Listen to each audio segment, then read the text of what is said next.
It was a warm Friday evening, the kind where the air felt thick with expectation and the clinking of glasses filled the quiet hum of La Fontaine, an upscale restaurant in the heart of Raleigh, North Carolina. The soft melodies of a jazz pianist floated in the air, setting the tone for a night of luxury and quiet indulgence. The dim lighting glistened off the pristine white tablecloths, and the waitstaff moved gracefully between tables, tending to the needs of the affluent diners. Among them was Deborah, a 25-year-old waitress with a quiet demeanor, who had worked at La Fontaine for the past 2 years. Most people saw her as just another face in a uniform, serving food and drinks with practiced ease. But inside, Deborah carried a talent few knew about. Her true passion wasn't serving plates of filet mignon or pouring fine wine. It was the piano. Music had been her solace since childhood, a place to escape her reality. When she was younger, the piano had been her refuge. It was where she could pour out her heart, playing both classical pieces and the soulful tunes she had discovered on her own. Unfortunately, dreams don't pay the bills. Deborah had learned that lesson early on, and after a series of unfulfilled scholarship applications and financial struggles, she had put her dreams of a music career on hold to focus on surviving. Working at La Fontaine wasn't her end goal. It was a stepping stone toward eventually pursuing music again. Despite the busy hours, she found peace in the old upright piano tucked away in a corner of the restaurant. She would often sneak a few minutes in between her shifts to play, when no one was looking, using the music to calm her nerves. But tonight, she had no idea that her hidden talent would soon become the center of an unexpected spectacle. Leonard Grayson entered La Fontaine like a king claiming his throne. He was a wealthy entrepreneur, known for his sharp wit, arrogance, and love for creating scenes. He walked into the restaurant, flanked by his entourage, his presence demanding attention. As the others at his table chatted loudly and ordered extravagant drinks, Leonard scanned the room with the air of someone who owned the place. His gaze landed on Deborah as she passed by, and in that moment he saw more than just a waitress. There was something about her that caught his attention, something that made him want to toy with her. Deborah, oblivious to the gaze of the millionaire, continued about her business. But Leonard was already formulating a plan. He wasn't just here to enjoy his meal. He was looking for an opportunity to entertain himself, and Deborah was going to be his unwitting subject. "Deborah," he called out, his voice cutting through the noise of the restaurant. Deborah froze for a moment, feeling his eyes on her, but she forced a smile and approached his table. "You've got a lot of hidden talents, don't you?" he teased, his eyes gleaming with amusement. Deborah was taken aback by his comment, but she nodded politely, not quite sure what he meant. She excused herself to place his order, but she couldn't shake the strange feeling that lingered. As the night wore on, Leonard's taunting began. He loudly told stories about his success, occasionally throwing in jabs at those who lacked ambition. His companions laughed along, their voices loud and brash. Deborah kept her head down, trying to focus on her duties, but the tension in the air around Leonard was palpable. He was intentionally pushing buttons, trying to get a rise out of people, and he was doing it with her in mind. As Deborah delivered the wine to his table, Leonard leaned back in his chair, a mischievous glint in his eyes. "Come on, Deborah," he said, his voice dripping with mockery. "You play piano, right? Show us what you've got. Don't be shy. We all deserve a little entertainment." Deborah froze. The pressure was immediate, the weight of the eyes around her burning into her. The whole restaurant seemed to be waiting for her response. She could feel the room quieting, the sound of clinking glasses replaced by the hushed murmurs of patrons who were now turning to look at her. Leonard's challenge felt like a trap, and she hesitated. "Come on, just a quick song," Leonard prodded. "You've got a piano right there, don't you? I'm sure you're not afraid of a little audience." Deborah's heart raced. She knew she couldn't back down, but the thought of performing under such pressure was overwhelming. She tried to deflect, nervously laughing. "I really shouldn't," she said, hoping to avoid the spotlight. But Leonard wasn't having it.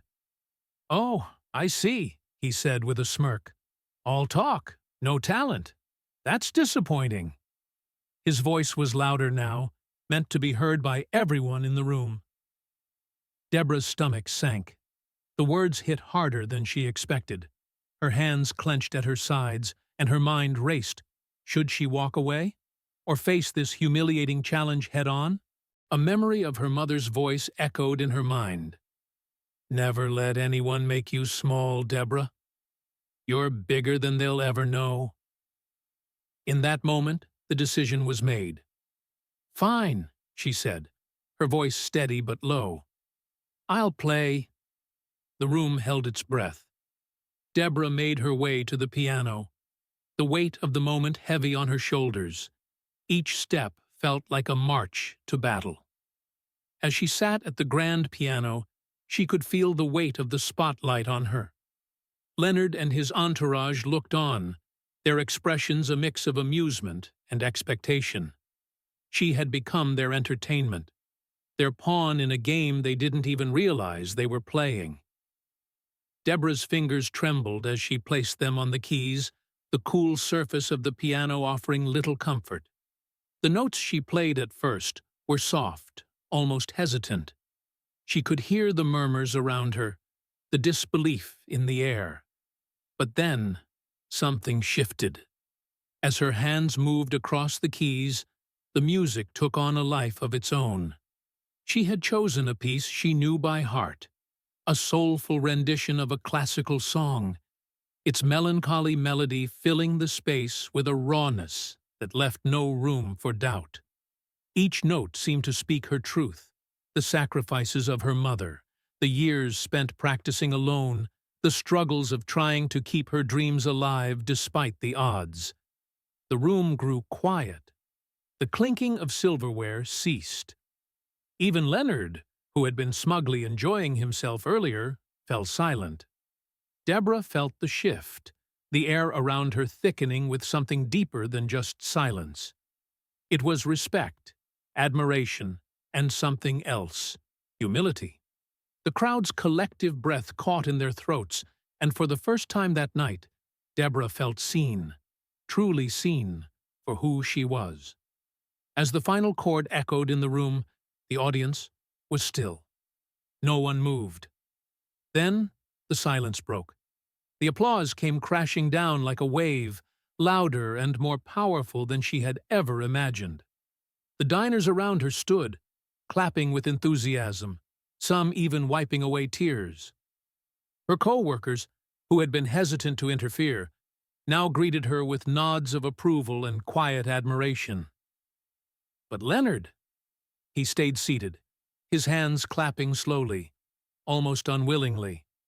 His face had lost all its bravado, replaced by a look of discomfort.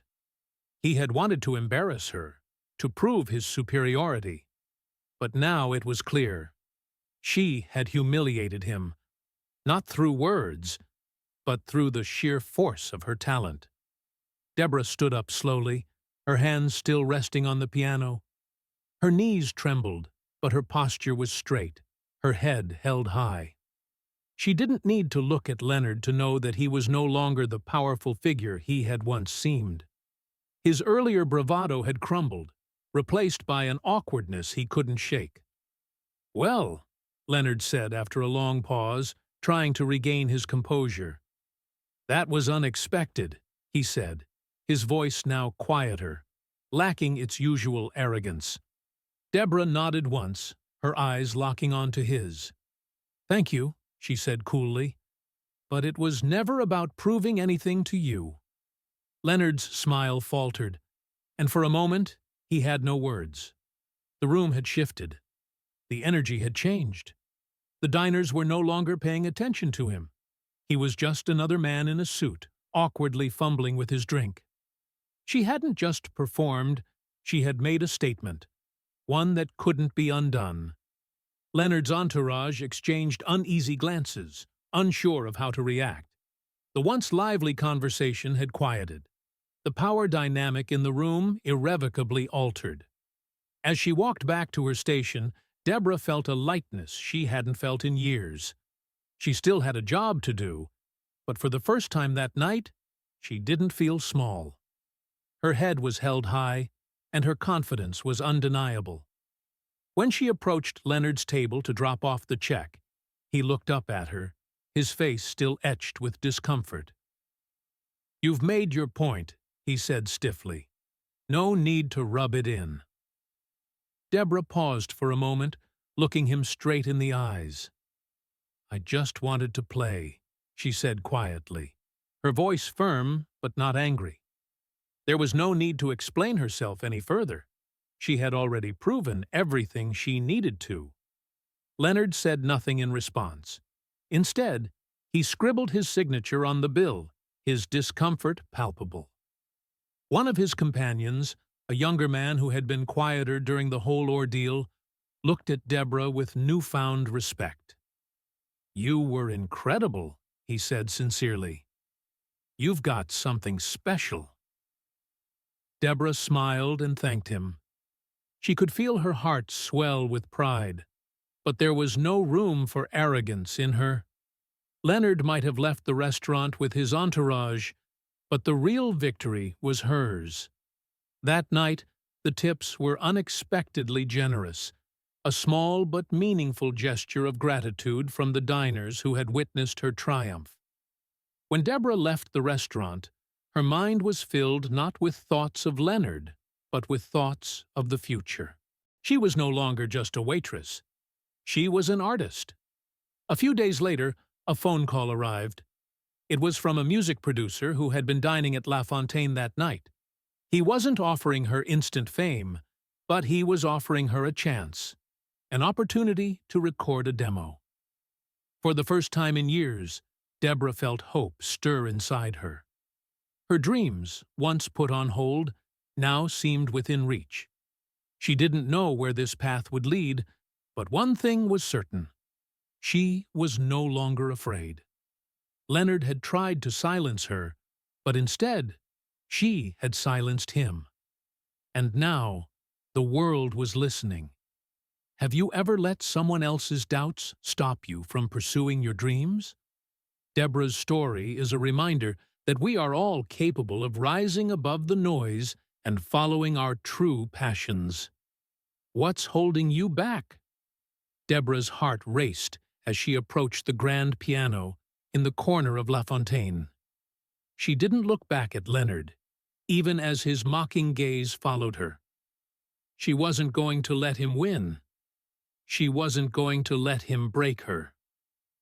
The room held its breath as she settled onto the bench, feeling the weight of their eyes on her. Her fingers hovered over the keys for just a moment, but it felt like hours. The tension in the air was so thick, you could practically cut it with a knife. Leonard's voice echoed in her mind, pushing her to play, to show him up. But more than that, it was her own voice, the one that had been silenced for so long, calling out to her. She wasn't just doing this for him. She was doing this for herself. And then, her fingers touched the keys. The first note was delicate, almost shy, but it cut through the stillness of the room like a sharp breath. Deborah's hands gained confidence with every movement. She didn't need to prove anything to anyone, except herself. As she played, the music enveloped her, taking her back to simpler times when she was just a girl playing on her old piano, dreaming of something bigger. The rhythm flowed, each note building upon the last, her soul pouring into every chord. The diners, who had been chatting and eating moments before, went silent. You could hear a pin drop. Every head in the room turned to the piano as the music swelled into something more powerful. Leonard's smug expression faltered, his mouth barely opening as the realization of what he had just asked for hit him like a truck. This wasn't some fleeting talent. Deborah was an artist, and her music had a soul of its own. She chose a piece she knew well, a soulful, evocative melody that told the story of struggle and triumph. Her fingers moved with precision and grace, each movement on the keys telling a different part of her journey. The song poured out of her as if the piano were an extension of her spirit, and the room seemed to disappear around her. Leonard, who had thought he would humiliate her, sat motionless. The air in the room was electric, thick with awe. Even his companions, who had been jeering at her moments ago, fell silent, caught off guard by the raw emotion in her playing. Deborah was no longer just a waitress. She was a force of nature, standing tall with every note she played.